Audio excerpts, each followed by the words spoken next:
என் தங்கச்சி ஆர்த்தியோட நகை அடகு வச்சு அதை கொண்டு போய் ஹாஸ்பிட்டல்ல கட்டணும். எல்லாம் பொய்யத்த.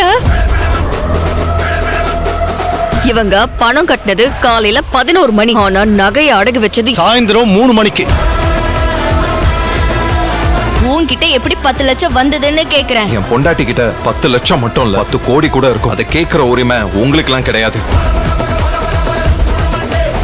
ஆடுகளம் நாளை இரவு 10 மணிக்கு உங்கள் சன் டிவியில்.